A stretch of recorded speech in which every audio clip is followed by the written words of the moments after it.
Dikatakan pocong menumpang di belakang penunggang motosikal ketika itu.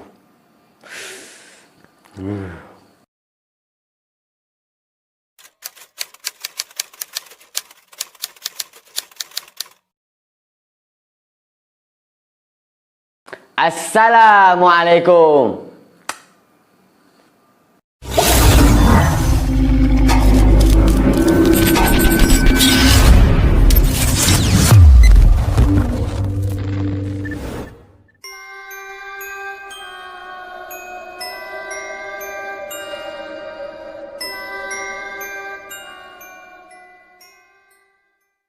Sebelum aku bercerita, aku nak minta maaf banyak-banyak sebab dah lama tak keluarkan video terbaru dan dah lama tak upload video-video terbaru dekat YouTube channel aku. Dan minta maaf juga sebab dah lama tunggu video terbaru dari aku. Dan terima kasih juga kepada yang sentiasa support aku dan tunggu video-video terbaru dari aku. Dan kepada yang setia dengan channel aku ni, terima kasih banyak-banyak. Dan kalau ada yang baru jumpa channel aku ni, Fahim Taylor, jangan lupa untuk subscribe. Okey, untuk video kali ni aku nak kongsikan dua kisah seram tentang Jabatan Kedua Pulau Pinang, iaitu Pulau Mutiara. Untuk kisah yang pertama, aku akan kongsikan tentang penampakan pocong di atas jabatan tersebut. Dan cerita yang kedua, aku akan kongsikan seorang wanita dengan lampu suluh. Okey, sebelum aku bercerita ni, alang-alang aku nak kongsikan sikit tentang fakta Jabatan Pulau Pinang yang kedua ni. Okey, untuk pengetahuan semua, Jabatan Pulau Pinang kedua ni ada jabatan kedua. Dan jabatan ni dianggarkan jarak dia dan panjang dia ni 24 km. Memang panjang lah. Dan dia ni dinobatkan sebagai jabatan paling terpanjang di Asia Tenggara dan di Malaysia. Okey, itu je. Okey, kita sambung balik.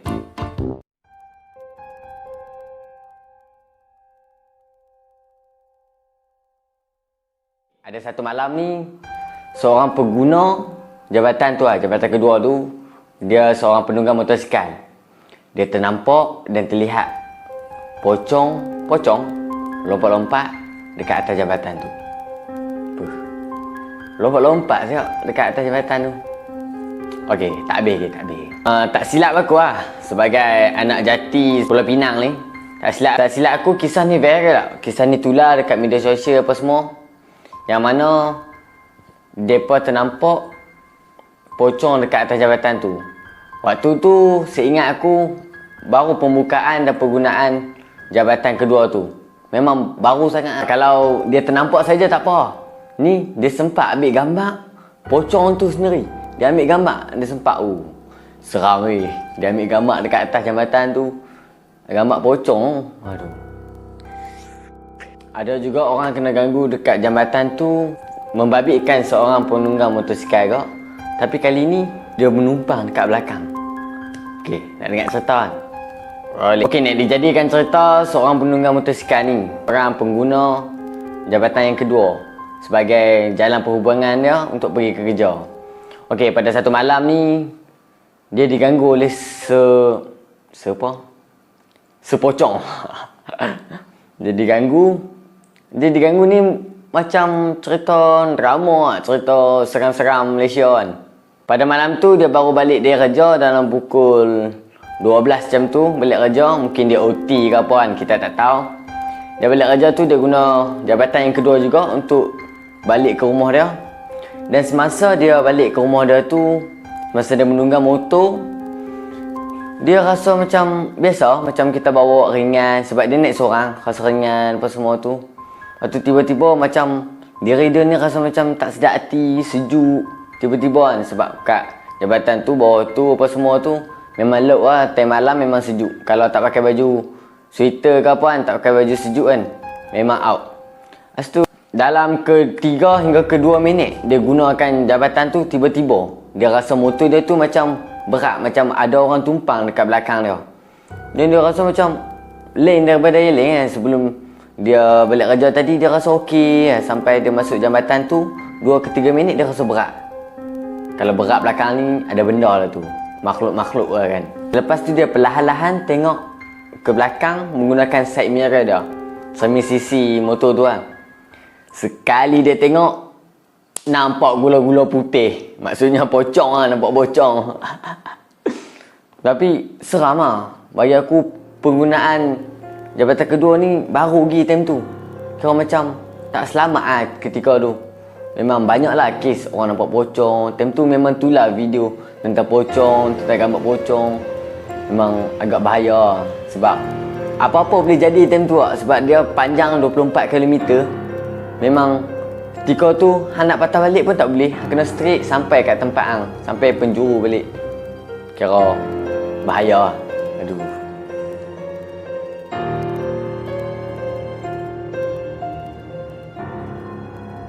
Kisah ni berlaku kepada seorang pekerja wiring, yang mana aku rasakan dia akan buat wiring untuk lampu-lampu dekat jambatan tu. Dan pada ketika tu juga jambatan tu belum dibuka kepada orang awam, pada umum lah. Tak boleh guna untuk perhubungan dia. Time tu mungkin dalam last touch untuk maintenance elektrik ni. Dan ada satu peristiwa yang seram berlaku dekat pekerja wiring pada malam tu. Kejadian ni berlaku hampir jam 12.30 malam ketika tu. Dan dia ni berlaku dekat seorang pekerja wiring kan, macam tadi aku cakap. Dan pekerja wiring ni dia bukan seorang, dia ada lagi kawan-kawan dia yang bertugas sekali dengan dia. Tapi ketika tu dia ditugaskan untuk buat wiring mungkin lampu dekat atas jambatan Pulau Pinang yang kedua. Mungkin last touch lah, tak silap aku. Dan pada ketika tu juga kebetulan dia ni adalah orang yang paling termuda di antara orang yang bertugas pada malam tu. Dan dia ni juga adalah orang yang pertama bertugas. Dan dia ni baru bertugas. Dia ni baru ditugaskan untuk berada di jambatan Pulau Pinang tu untuk membuat wiring pada ketika tu. Kerana kan, dia ni orang first lah, bukan orang first. Dia ni kira first lah duduk atas jambatan tu buat wiring. Sebab sebelum-sebelum ni dia tak buat dekat atas jambatan tu, dia kerja dekat link tu.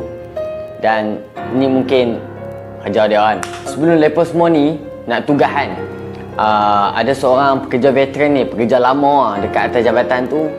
Dia pesan dekat kawan kepada pekerja tadi tu kan, pekerja yang akan kena dengan gangguan tu. Dia pesan dekat kawan tu, dia kata contoh dia kata macam ni. Dia pesan supaya kalau ada orang minta lampu suluh je, bagi je. Sambil-sambil tu kan, sambil dia cakap tu, dia hulurkan satu lagi lampu suluh dekat kawan dia tu.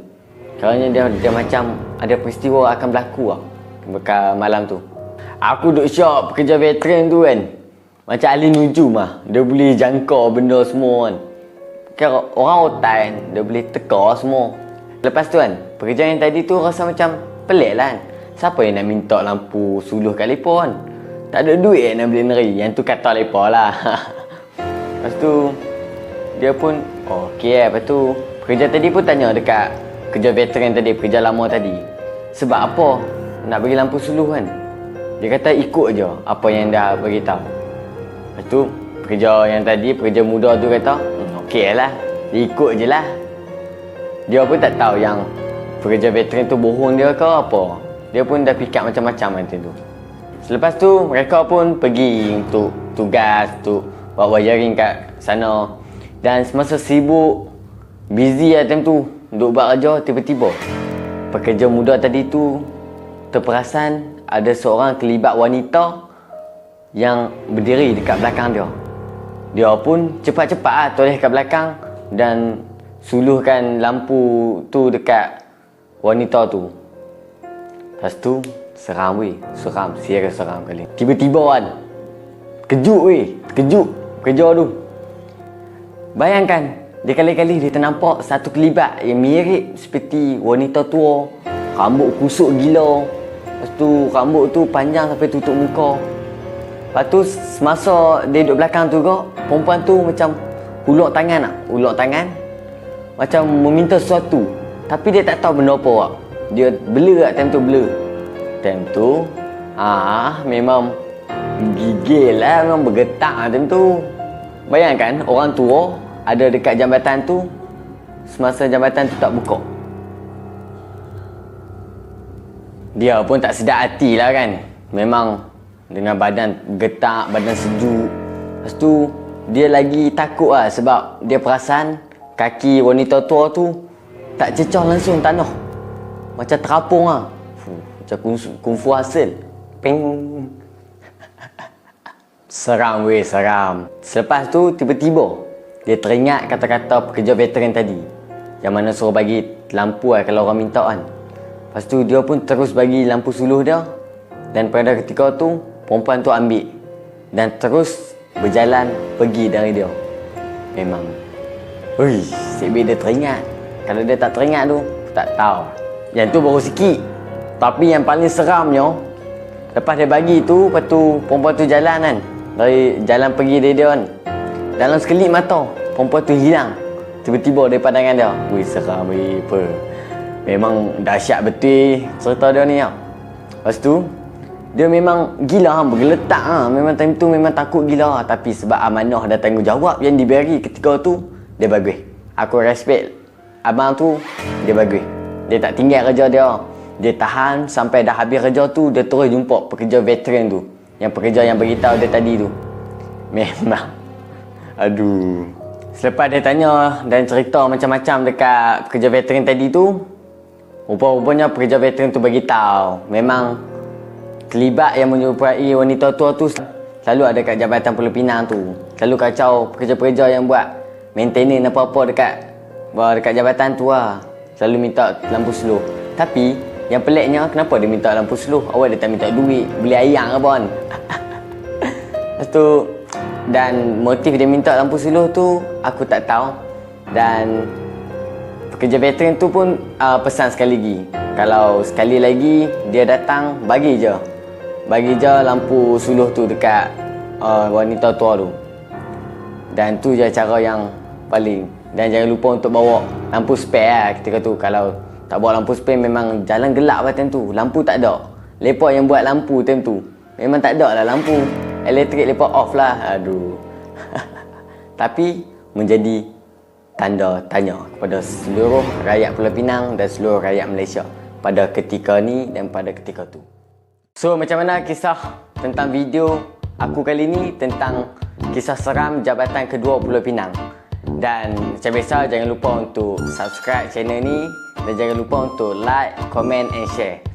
Okay, see you next time. Bye bye. Assalamualaikum.